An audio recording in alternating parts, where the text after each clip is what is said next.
A child is born inside the Ottoman palace. The announcement should bring celebration, musicians, silk robes, gold cradles, public prayers for the future of the dynasty. Instead, whispers move quietly through the corridors because everyone inside the palace understands the same terrifying truth. An Ottoman prince was not simply a baby, he was a future succession crisis. The Ottoman Empire did not follow the simple European tradition of one eldest son peacefully inheriting the throne. In the Ottoman system, multiple princes often possessed a legitimate claim to rule, and for centuries that created one of the bloodiest struggles in royal history. Brothers fought brothers, uncles feared nephews, mothers built political alliances around their sons before the children were even old enough to speak. And sometimes, a prince did not survive long enough to become a threat at all. Royal History with Ruth takes us inside a world where birth itself could become dangerous. Because inside the Ottoman court, survival depended on more than royal blood. It depended on timing, power, fear, and whether the empire believed your existence threatened its stability.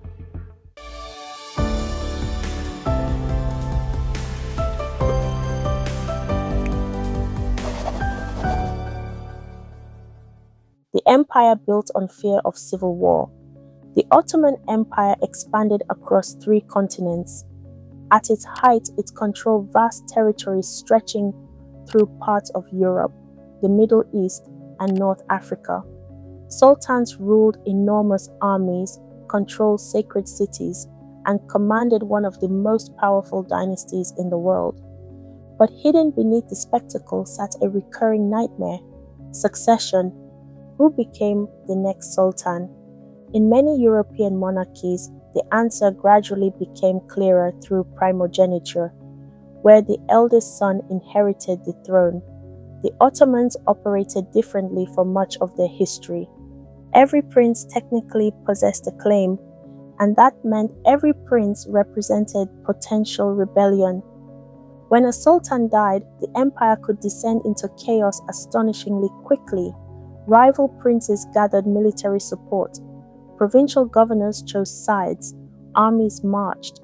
Palace factions formed around competing mothers and advisors.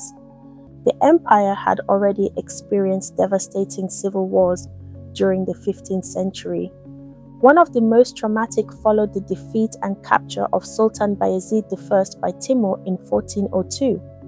His sons fought each other for years in what became known as the Ottoman interregnum. The empire nearly fractured apart completely. Ottoman interregnum. That memory lingered. Future rulers absorbed a brutal lesson. A dead prince could not raise an army. And eventually, Ottoman political logic moved towards something horrifying.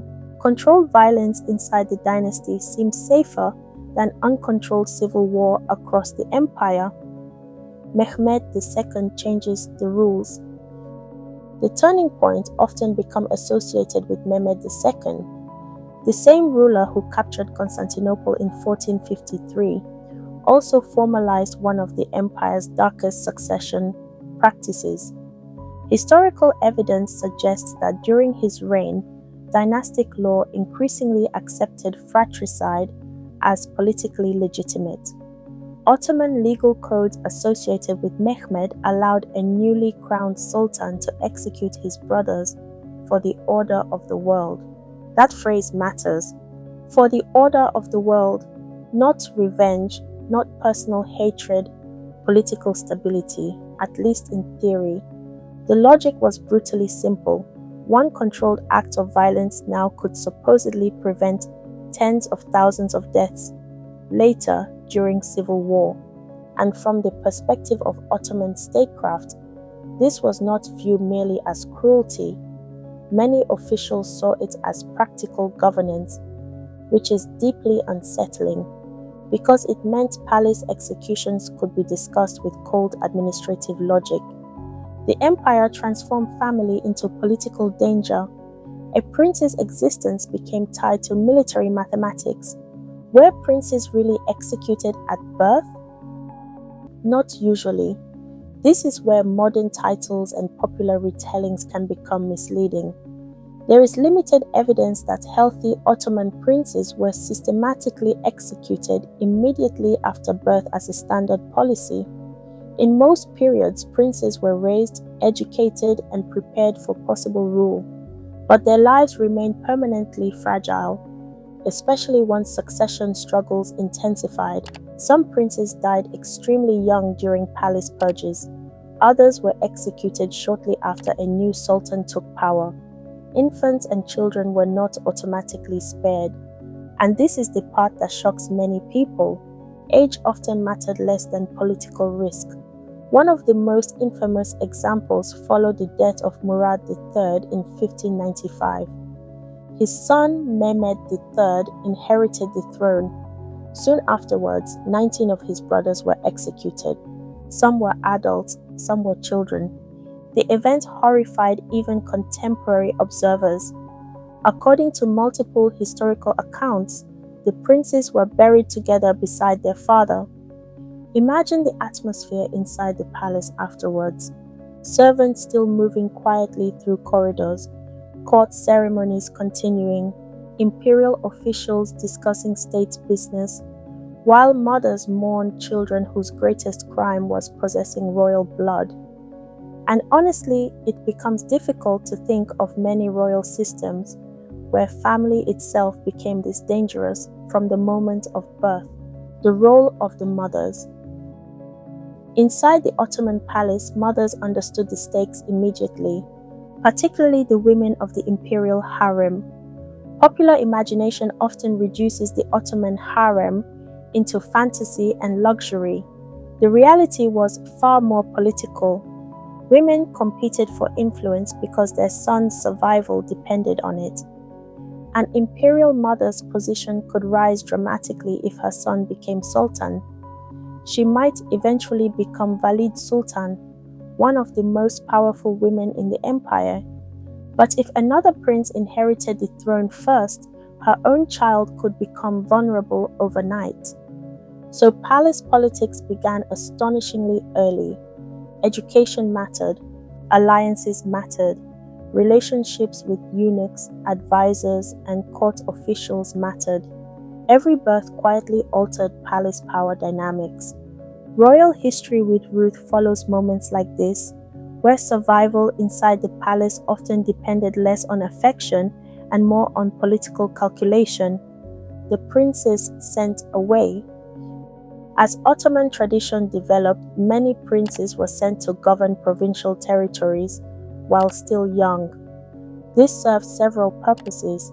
It gave them administrative experience. It allowed them to build networks. And crucially, it physically separated rival princes from one another inside the capital. But this system also created danger, because once a sultan died, princes raced towards Constantinople. Speed mattered enormously. The first prince to secure support from military elites and palace officials often gained the throne. The others frequently lost far more than the succession. This produced an atmosphere of permanent anxiety.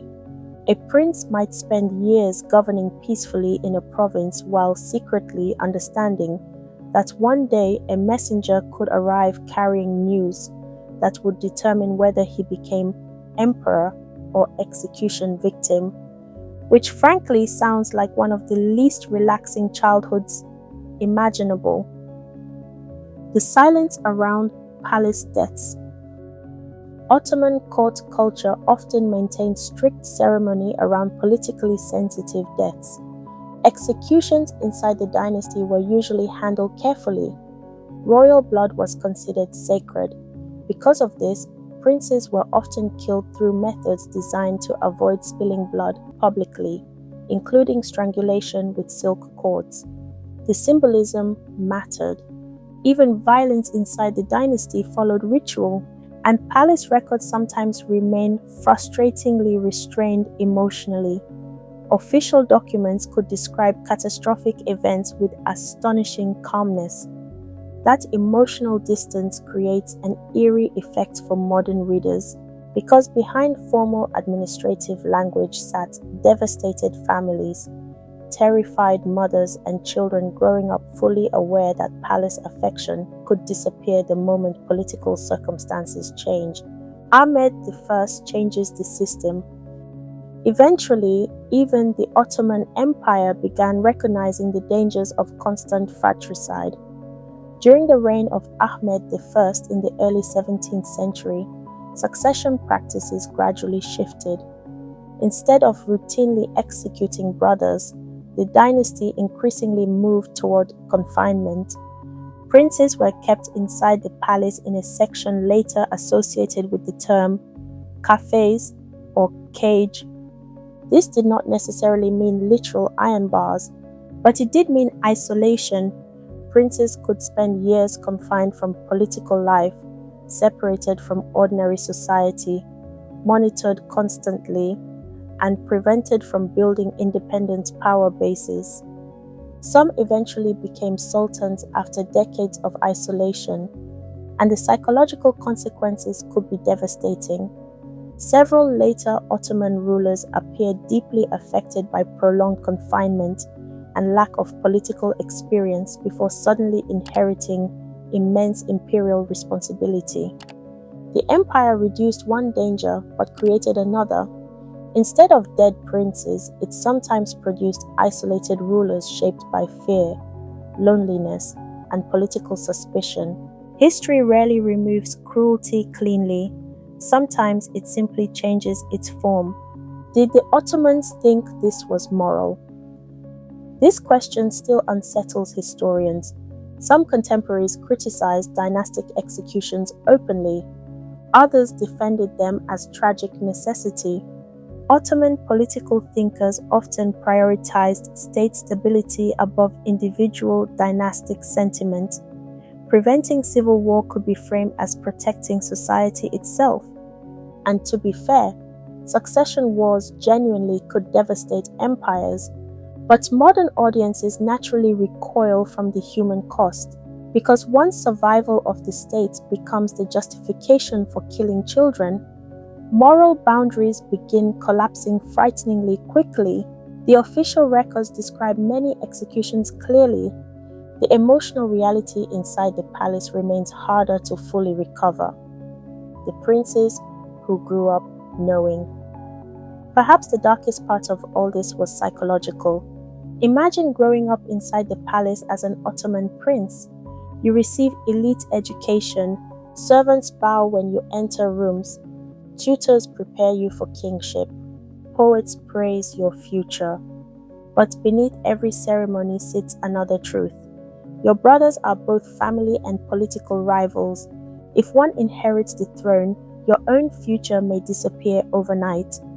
Every illness affecting the reigning sultan changes the atmosphere around you. Every faction inside the palace begins calculating outcomes. Every rumor becomes dangerous, and children absorb this reality astonishingly early. The Ottoman court produced extraordinary sophistication, military strength, artistic achievement, and administrative brilliance. But it also produced a dynasty where love, fear, ambition, and survival became tangled together in deeply tragic ways. The Ottoman Empire did not routinely execute every prince at birth, but princes were born into a system where survival could never be guaranteed. Their danger began the moment they entered the world. Because in the Ottoman court, royal blood brought privilege and threat at exactly the same time. The empire feared civil war so deeply that it transformed brothers into political risk before they became men. And behind the magnificent palaces, silk robes, and imperial ceremonies sat a dynasty haunted by one persistent fear: who would rule next, and who would survive long enough to see it happen?